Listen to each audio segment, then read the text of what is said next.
So how do you differentiate between the speaker that came before you, where he says new, new, new? What principles are evergreen, and what principles are changing? What's changing that you have to adapt to? The way it is done changes. The way it is done, and of course, customers' expectations will change. I tell you a funny story on customer expectation. When I opened the first Ritz-Carlton, at that time, the first plastic card keys came out, which today is norm. Well, this was nearly unheard of. They called them wing cards at the time. And I said, since this is new, we do that. You were the first. I was very early. And it's a good security piece. But our guest checked in and said, "You're a luxury hotel, they give me a plastic piece." Wow. So 6 months later, we changed the locks because this silly thing was overwhelming to customers that I would give them a plastic. Wow, so they saw it as cheap, not as a... But wait a minute, 3 years later, they said, "You give me a hard key, that is very dangerous. What if I lose and they come into my room?" So we changed locks again. Yes, you have to go with the customer. But on the end, it's how I do it. It's how they feel what I'm doing. In the end, I have to tell them I care for you. By that action, they don't know that I care. I just responded. But by me saying friendly, instead of saying hi, hey, saying good morning, sir, how are you today? And tell you with my eyes, I am here for you. I respect you. Amazing. So the question now, here's a question I got for you. You go from keys to card to what is this? I want a key, back to card 3 years later. Card, yeah. Question for you is, who do you listen to? How do you know the right move is to go back to keys and the right move is to go back to cards? Is it the complaining customer? Is it majority? Is it employees? What patterns makes you help you make that decision? Well, you don't listen to your mother-in-law. That's a study of one. A complaint is also a study of one. You make customer surveys thoroughly ongoing.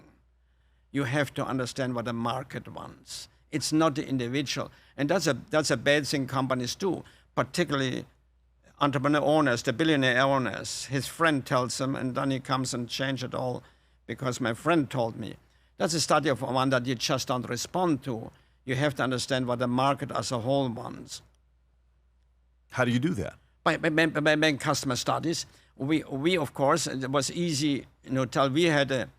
I had a customer analysis done I knew every month in every hotel in the world what the customer satisfaction was, what the employee satisfaction is, what my economics are, and what my future indicators are. That's the only thing I need to know. The rest I delegate. But if the customer satisfaction intent to return was not there, we then could dig in why into the various studies. And we analyzed if there are in every hotel the same trend.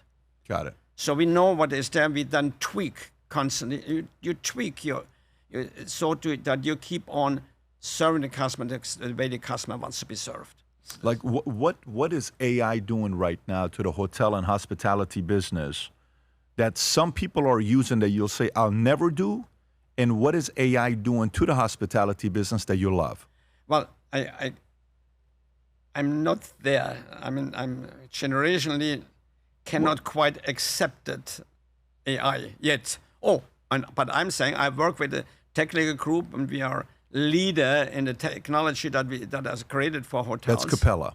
No, that is the hotel company. I'm working with a group, KYC, that puts technologies into hotel.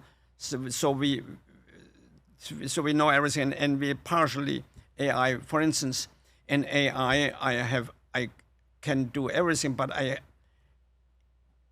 what is happening because of the AI is nearly every brand, larger brand, is becoming a commodity now. Means you check in with your iPhone, pretty soon that's what you do.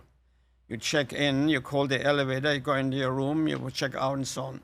That means it is a commodity that offers shelters, sleep.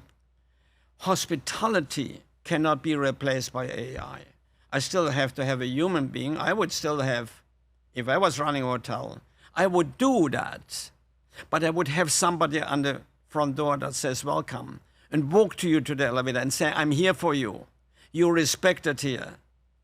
And not just the AI. But it's driven, of course, the company has to make a 3-month report to Wall Street. So I have those people staying in the front door, but that's the end of hospitality. But that's why small hotels who do it will be the leader of excellence. Small hotels? That do it, yeah. Because they're able to control more of it? They will control more of it. And they will be successful because of their hospitality and not just because of shelter. So then scale is harder today the bigger the company is, because you can't maintain customer service. You could if you're willing to spend the money for it, but large companies don't because they're pushed by shareholders to make a little more profit. Who's the bigger company today? Like, that you still look at and say, wow, good for them. Big companies still maintaining customer service. Auberge is pretty big, becoming big, but there's still attention. Rosewood are still paying attention to the customer somewhat. But you see most big names that you know, and I will not repeat the names, are becoming commodities very fast.